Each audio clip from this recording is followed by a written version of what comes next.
Hello สบายดีทุกคนมึงสบายดีแม่บ้านสบายดีวุ่นสบายดี FC ทั้งภายในและต่างประเทศคนอาจสิงงว่าผู้ที่นั่งอยู่ข้างๆเขาเป็นไผเนาะเขาขอแนะนำมื้อนี้เขามีแขกรับเชิญพิเศษซึ่งเพิ่นหาก็มาจากประเทศลาวใหม่ๆมาหากระลงยนต์เมื่อวานนี้แต่ว่ามื้อนี้เขาก็ดึงตู่เพิ่นมาเพื่อเพิ่นจะมา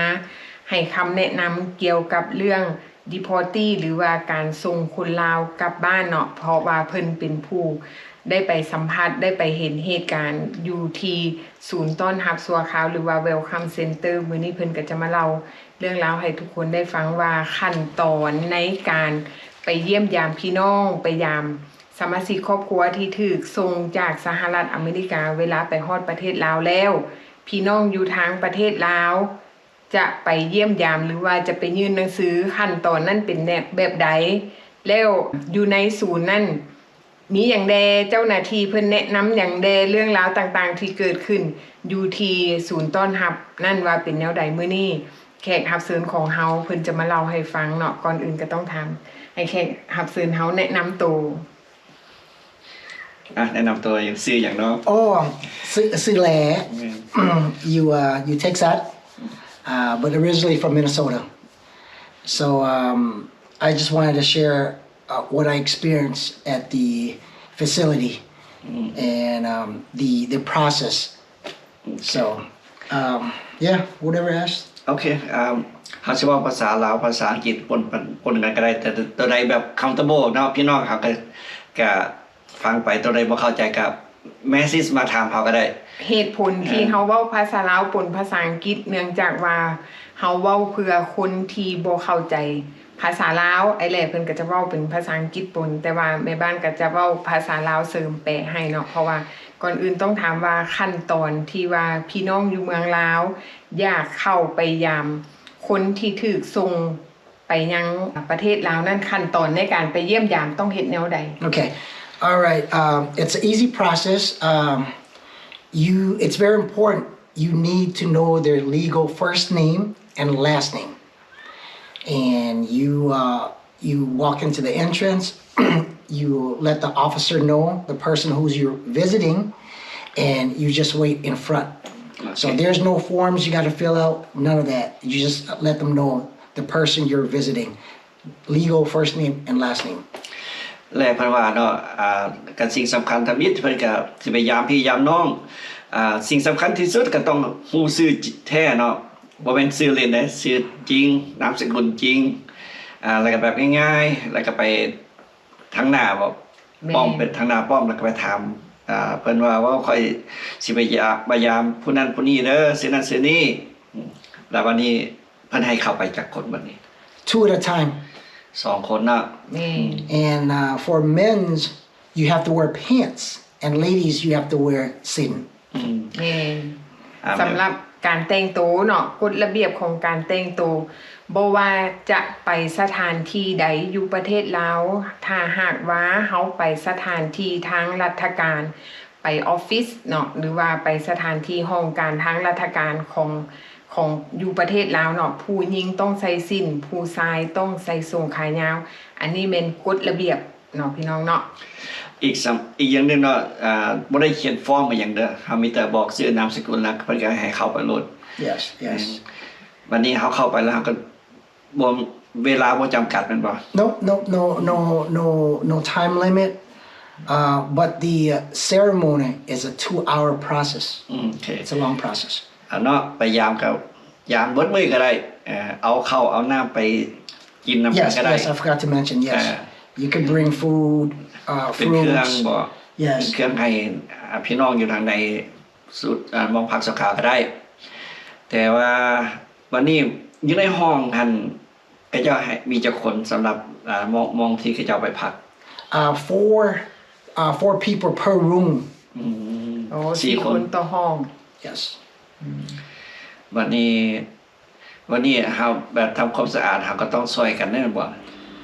Yeah, I'm pretty sure everybody has their duties. ทุกคนมีหน้าที่ซอยเหลือสถานที่เนาะเพราะว่าแต่ละคนเจ้าหน้าที่เพิ่นก็จะจัด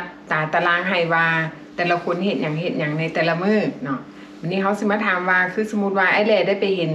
อยู่ในหันเขาเจ้ามีการได้เรียนเรื่องระเบียบกฎหมายที่เจ้าหน้าที่เพิ่นแนะนำแบบใด Yes, during the ceremony, they teach us the laws. They teach you your behavior. They teach you what to do and what not to do. It's a long process. They teach you everything. The most important is that they want you to do well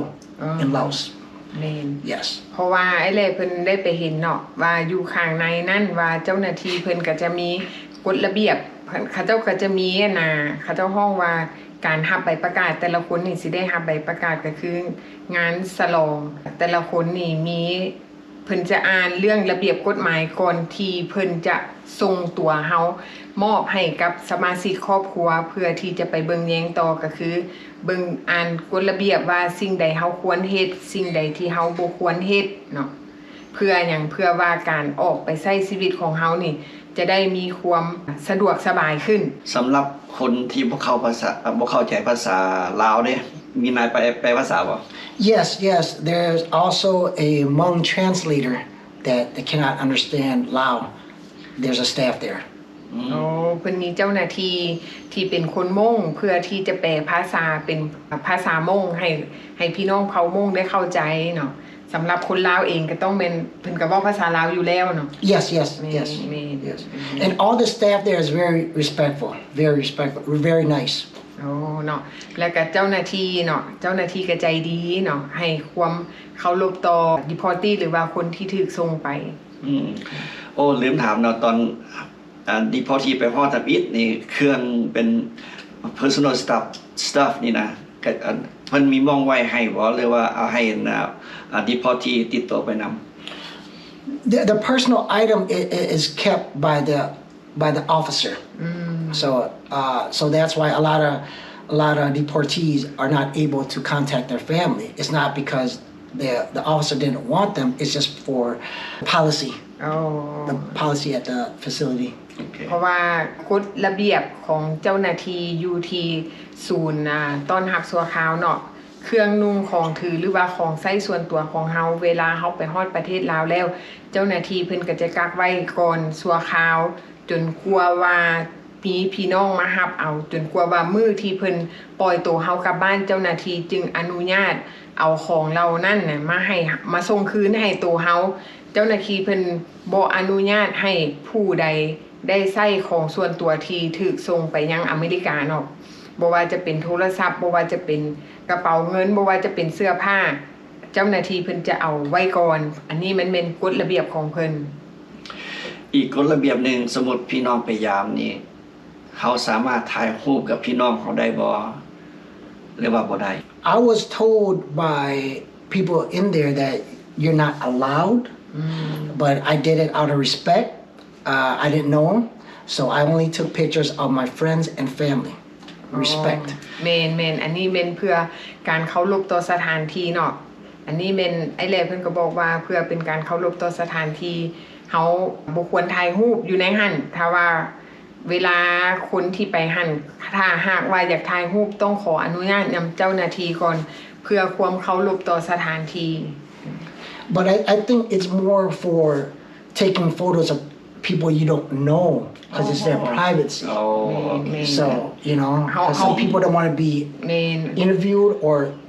taking their photos. เข้าใจ เมนแต่ว่าสิ่งสำคัญก็คือเขาต้องขออนุญาตเจ้าหน้าที่ก่อนถ้าหากว่าเขาอยากถ่ายรูปเพราะว่าเพื่อเป็นการเคารพต่อสถานที่เคารพต่อคนอยู่ในสถานที่แห่งนั้นบางคนเขาก็อาจจะบ่อยาก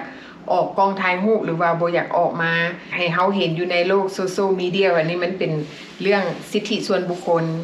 มีอย่างอีกบ่สิแนะ ว่าน ำ ไอ้แหล่มีอย่างแนะนำบ่อันนี้ขอให้เว้าแนะนำเป็นภาษาลาวเพื่อสิให้บรรดาที่พ่อตู้แม่ตู้ที่ว่าเอาอาป้าลุงเพิ่นอยากฟังว่าโอ้วันนี้ค่อยอยากฟังเป็นภาษาลาวเป็นแนวใด เพราะว่าแลเพิ่นก็อยู่ในเข้าไปยามพี่ยามน้องกันนะเพิ่นด้วยตัวเองว่าสีถ่ายทอดอะไรมาให้พี่น้องฟังว่าที่เราไปยามพี่น้องเนาะ แม่น โอเคสิเว่าภาษาลาวที่ความสามารถเว่า แม่น ก็บ่ได้ยากยามไปนะมีแต่ฮู้ชื่อตั้งนามสกุล ไปฮอดแล้วก็ต้องได้กะว่าอยู่นั่น3 ชั่วโมงเด้อเฮาว่าพวกตำรวจพวกทหารน่ะไผก็ต้องได้เว้าประกาศชื่อสปอนเซอร์มาพร้อมถ่ายรูปทุกๆคนได้เว้ามันดนและเจ้าอยู่นำพี่น้องนำลูกนำหลานนำเอื้อยนำอ้ายบ่มีเวลาเจ้าร่วมนำกันดนไปได้ก็ได้แค่บ่ได้ไล่ออกทุกๆคนก็ดีหมดตำรวจดีหมดไผก็ดีหมดเดินน่ะก็มีวาง amusement park บ่ฮู้จักสิแปลมีวางเดินเตะบ้านอีกมันมีสถานที่กว้างขวางแม่นมีออกกำลังกายเนาะอยากไปย่างไปเตะบานไปตีบานเตะกระต้อมีครบเห็นอยู่วางนะก็สะอาดและอีกอย่างหนึ่งสิ่งสำคัญก็คือเวลาไปเนาะไอ้แหล่เพิ่นว่าบอลล้อถ่ายอยู่ทางหน้าก่อนเฮาสิเข้าไปเป็นแนวใดอย่าเด็ดขาดไปยาม 12 โมงยามกินข้าวเอาว่าเมืองลาวแควปิดแคว close บ่ให้คนมายามกินข้าวโอ้ยามพักเที่ยงมา1 โมงก่อน 1 โมงก็ได้หักแค่1 โมงเลยบ่มีทำงานเนาะนั่นแหละต้อง1 โมงไปหน่อยนึง1 โมงไปหน่อยนึง1 โมงครึ่งพอดีงามเพราะว่าเจ้าหน้าที่เพิ่นก็จะกลับมาเฮ็ดเวียกปฏิบัติหน้าที่แต่ว่าสิ่งสำคัญก็คือเวลาไปเขาเจ้าก็บ่ให้เฮาเข้าโลดเนาะเขาเจ้าให้เฮารอถ่ายอยู่บนปากประตูแม่นแล้วแต่ว่าสิ่งสำคัญก็คืออย่าลืมคันโฮมหมวกหรือว่าถ้าหากว่าฝนตกเฮาสิได้ตากฝนได้เพราะว่าเพิ่นบ่อนุญาตให้เฮาเข้าแม่ถ่ายรถก็ได้แค่คนมีคนถ่ายรถติดจักรดนอีกอย่างนึงเนาะบัตรอาหารเด้บัดนี้บางคนอาจจะว่าเขาเจ้าอยู่กินอะไรอาหารแบบอยู่ในหม้องผักตอนเห็นนั่นน่ะมีคนอยู่วางไม่มีวางฮอลต่างหากมันมีคนเฮ็ดกินซัพพอร์ตอยู่ในนั้นเขาจะมีเงินครัวรวมมันบ่แม่นวางแค่นอนมันวางกันกลัวเนาะเขาจะมีแคนทีนของเขาเจ้ามีห้องอาหารนะซั่นๆต่างหากมีอาหารเช้าอาหารสวยอาหารแรงเขาเจ้าเฮ็ดกินอยู่ในนั้นเลยเนาะแม่นล่ะแม่นถือว่าเจ้าหน้าที่อยู่สถานที่ต้อนรับนี่แม่นเพิ่นเลี้ยงข้าวมื้อนึง3คาบเช้าสวยแรงแต่ว่าอาหารแต่ละมื้อก็สิแตกต่างกันไปมีหยังอีกบ่เพิ่มเติมบ่ไอ้แลมีหยังสิแนะนำบ่สำหรับพี่น้องอยู่เมืองลาวหรือว่าผู้ที่เขาเจ้าอยากไปยามพี่น้องเขาเจ้าเฮ็ดจังใดแล้วก็อีกพี่น้องอยู่อเมริกาทั้งอยู่อเมริกาเนี่ยโอ้ยเขาดูยินข่าวเที่ยอันพอหรือว่าลูกค่อยไปฮอดอันลาวแล้วค่อยรอติดต่อบ่ได้วันนี้แนะนำของแลนี่ว่าเฮ็ดอะไรทุกคนที่ศึกส่งหั่นน่ะปลอดภัยอยู่วางน่ะปลอดภัยสะอาดสบายมีแต่ให้พวกที่สปอนเซอร์เตรียมผ้ามามาหาลูกมาหาหลานมาหาเอื้อยมาหานอกเอาว่าพวกที่ศึกส่งมันน่ะเกี่ยวกับโศกเศร้าบ่ฮู้ว่าไผสิมา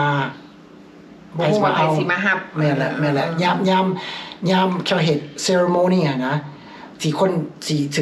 สิปล่อยหั่นน่ะแต่พวกเบิ่งหั่นน่ะโศกเศร้าเขาเห็นเขาคือเอาเดบาวกูได้เอื้อยกูได้เฮิงได้สิมากูยังอ๋อคือเฮาไปรับลูกอยู่โรงเรียนนี่แหละเนาะแม่นปานใดพ่อแม่เฮาสิมาแม่นเห็นหมู่เมืองโอ้ยใจตนนะแบบว่าสายตาอีตนแม่นแล้วก็อีกอย่างนึงแบบพี่น้องคนอยู่สหรัฐอเมริกาเนาะขอให้ดาวน์โหลดWhatsApp หรือว่า Facebook ถ้าหากฮู้ยินกลางค่ำกลางคืนเบอร์โทรแปลกๆฮับเอารถเด้อเพราะว่าเวลามันต่างกันแม่นอาจจะเป็นพี่น้องอยู่เมืองลาวโทรหาเพราะว่าโมงเช้าอยู่ประเทศลาวมันเป็นกลางคืนอยู่สหรัฐอเมริกาเนาะนั่นน่ะตอนนั้นเราทานจะได้ยินข่าวจากคนฮักที่ไปฮอดลาวแล้วแม่นแล้วก็บ่ต้องตกใจว่าคนน่ะสมาชิกครอบครัวเฮาถูกส่งไปลาวแล้วคือมิตรแท้เพราะว่าหยังเขาเจ้าก็ต้องได้รอจังหวะที่จะซอกยืมโทรศัพท์น้ำมูน้ำคูที่จะโทรมาบางเทื่อมีพี่น้องคนอื่นไปยามกันค่อยยืมโทรศัพท์เจ้าได้บ่ยืมกันเองอยู่ในหั่นเพื่อจะติดต่อมาหาคนในครอบครัวเนาะเพราะฉะนั้นคนอยู่อเมริกาก็ใจเย็นๆเนาะเพื่อที่จะรอท่าค คนอยู่ทางเมืองลาวเขาเจ้าจะติดต่อมาหาเอง ขอแต่ว่าได้ยินข่าวว่าโยนไปฮอดลาวแล้วปลอดภัยแล้วให้ขอให้สบายใจโลด แม่ บ่ต้องเป็นห่วงทุกสิ่งทุกอย่างเพิ่นเทคแคร์ดี เหมือนแล้วเนาะอันนี้แล้วฝากไว้อีกอย่างหนึ่งเนาะคนอยู่ทางอเมริกาบ่เฝ้าใจห้อนบางคนใจห้อนเนาะถือสแกมเมอร์หรือว่าถือมิจฉาชีพหลอกเอาเงินอันนี้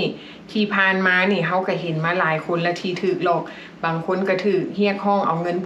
ผู้หนึ่งหัวหนึ่ง 5,000 10,000 20,000 3,000เนาะอันนี้แม่นทุกคนต้องใจเย็นๆเพราะว่าเขาเจ้าก็ปล่อยออกไปตามคิว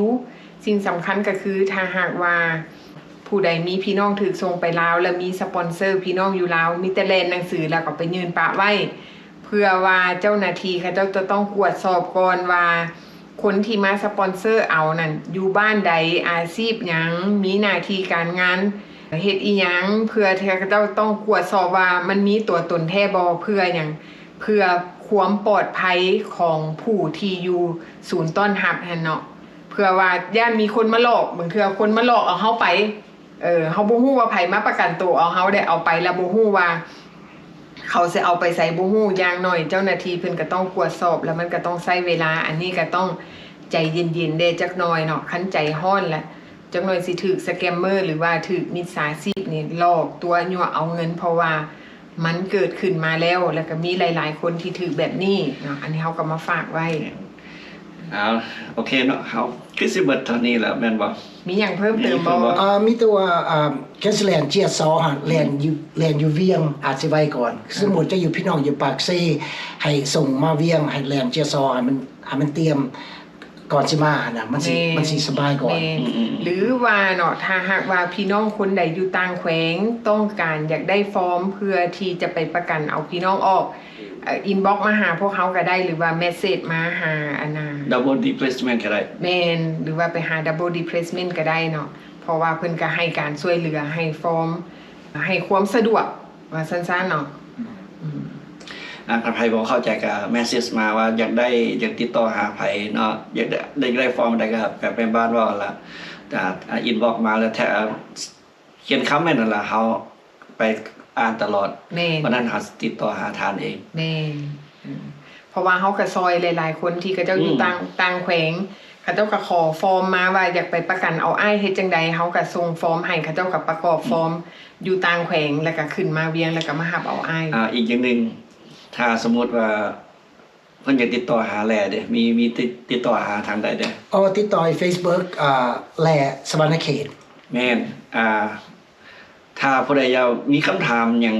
เกี่ยวกับว่าอยู่ทางใดมองสุนพักชั่วคราวเนาะเมสเสจไปหา Facebook ของเพิ่นก็ได้เฮาก็สิรีบลิงก์ไว้ทั้งรูปนี่ล่ะแม่นสามารถติดต่อได้ส่วนตัวเนาะแม่นเพราะว่าไอ้แหล่เพิ่นก็ให้การช่วยเหลือพี่น้องลาวเฮาเนาะเฮาซอยได้เล็กๆน้อยๆผู้เล็กๆน้อยๆก็ถือว่าเป็นการดีกว่าที่เฮาบ่ได้ลงมือซอยผู้ใดเลยอันเพิ่นก็เคยไปซอยดีพอที่แต่หลายปีแล้วแม่นบ่แต่หลายปีแล้วว่ามันหาก็เริ่มซอยได้เพิ่นก็เคยซอยมาหลายแล้วแต่ว่าเพิ่นส่วนหลักก็อยู่เบื้องหลังเนาะเพิ่นก็บ่ได้ออกโซหลายเนาะเดี๋ยวนี้คนก็เริ่มฮู้เพิ่นละก็ดีใจที่เพิ่นเข้ามาซอยโอเคมีหยังเพิ่มเติมอีกบ่บ่มีเทื่อเอาไว้ถ้าหากว่ามีหยังเพิ่มเติมเฮาก็จะมาเล่าให้ทุกคนฟังใหม่เนาะพี่น้องเนาะเฮาก็เป็นกำลังใจให้ครอบครัวของ Deportee ที่ถูกส่งมายังประเทศลาวขอให้ทุกคนที่อยู่อเมริกาใจเย็นๆเนาะอีหยังก็อย่าเนาะเฮาก็ซอยเหลือซึ่งกันและกันฮักแพงกันเฮาคนลาวมีหยังเฮาก็ซอยเหลือกันเนาะพี่น้องเนาะโอเคพบกันใหม่คลิปหน้าเนาะโอเคบ๊ายบายบาย